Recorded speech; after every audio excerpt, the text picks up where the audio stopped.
C'est un après-midi de farniente sur la plage. Une jeune femme nage allègrement dans la baie, invitant son amoureux à venir la rejoindre. Elle semble s'amuser comme jamais, batifolant presque dans les eaux sereines. Soudain, la musique se fait entendre. Le suspense grandit. Un grand requin apparaît, capturant la dame dans ses mâchoires et la traînant au plus profond de l'océan, pour qu'elle disparaisse à tout jamais. Ainsi commence le célèbre film qui a donné au requin cette image de bête terrifiante aux yeux de l'humanité. La bête représentée dans ces films a choqué les spectateurs du monde entier par sa nature féroce et sa taille colossale. Cependant, si l'un de ces cinéphiles avait été présent quelques millions d'années auparavant, il aurait vu une bête aquatique qui fait passer le grand requin blanc pour un chaton pleurnicheur. Le requin mégalodon. Ce requin gigantesque a existé au Cénozoïque, il y a entre 10 et 2 millions d'années, et était le prédateur par excellence de son époque.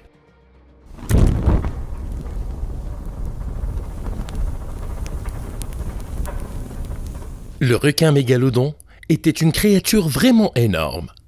Les adultes atteignaient une longueur moyenne de 18 mètres. C'est à peu près aussi long qu'un autobus scolaire et demi. De plus, ces créatures possédaient typiquement une dentition impressionnante de 276 dents. Chaque dent atteignait une longueur moyenne de 180 mm. En outre, les familles de requins mégalodons représentaient une terreur absolue pour toute créature vivant dans la mer, car la taille de la proie dont ils avaient besoin changeait au cours de leur cycle de vie. Les jeunes requins mégalodons mangeaient généralement des dizaines de poissons de petite à moyenne taille, tandis que les adultes se nourrissaient presque exclusivement de grandes baleines. De plus, les mégalodons étaient considérés comme des cosmopolites, un terme qui signifie ici des prédateurs qui régnaient en roi sur l'ensemble de l'océan. Bien qu'étant nomades, les requins mégalodons préféraient cependant vivre dans des eaux plus tempérées, car ils étaient assez vulnérables face à des températures froides. On disait aussi que ces bêtes géantes étaient très rusées et qu'il ne leur fallait pas faire beaucoup d'efforts pour chasser, même les proies les plus débrouillardes. On peut alors se demander ce qui est arrivé aux requins mégalodons. Qu'est-ce qui a pu pousser des créatures aussi impressionnantes à l'extinction? Eh bien, selon certains théoriciens, la faute en incombe peut être aux requins eux-mêmes. Tout d'abord, il n'est pas surprenant d'apprendre que les requins mégalodons avaient des appétits voraces. On dit que cet appétit a pu être directement responsable de leur chute, car leur gloutonnerie continue à faire évoluer d'autres poissons pour qu'ils deviennent plus petits et plus rapides, les privant ainsi d'une importante source de nourriture. On pense que cela a été suivi d'une migration massive de baleines. On suppose que le refroidissement global qui a eu lieu à la fin de l'ère du Cénozoïque a conduit les baleines à migrer vers les régions arctiques. Les requins mégalodons se sont donc naturellement retrouvés sans source de nourriture, ce qui a entraîné la disparition de leur espèce de la Terre. Du moins, c'est ce qu'on croyait. Le matraquage médiatique autour du mégalodon a largement fait son apparition grâce à un documentaire parodique de Discovery Channel, il y a quelques années. C'est pourquoi récemment, certains ont commencé à soutenir l'idée que le requin mégalodon n'est peut-être pas parti pour toujours. Des témoignages provenant de tous les coins de l'océan ont commencé à se faire entendre au sujet de l'observation d'un nouveau type de requin. Les marins prétendent que ces requins sont beaucoup plus grands que n'importe quelle créature sur Terre. Ils disent que ce sont des requins qui pourraient couler des bateaux à eux seuls.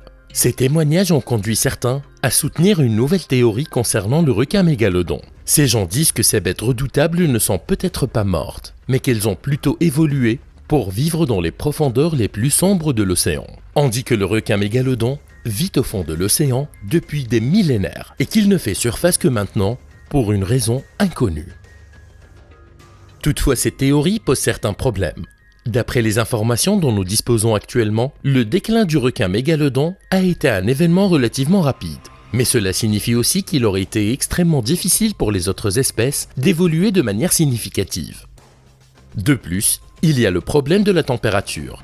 L'une des raisons de l'extinction du requin mégalodon était la migration des baleines vers l'Arctique, la seule zone de l'océan où les requins ne pouvaient pas se rendre. Malheureusement, les zones profondes de l'océan sont tout aussi froides.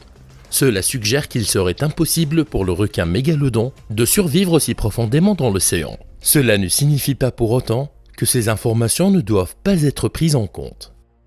Après tout, les profondeurs des océans sont vastes et largement inexplorées. Il est tout à fait possible qu'il y ait une sorte d'énorme requin dans les abysses. Il semblerait cependant qu'il s'agisse d'une créature entièrement nouvelle, plutôt qu'un requin mégalodon. Une chose est sûre, On ne sait pas ce qui se trouve au fond de l'océan.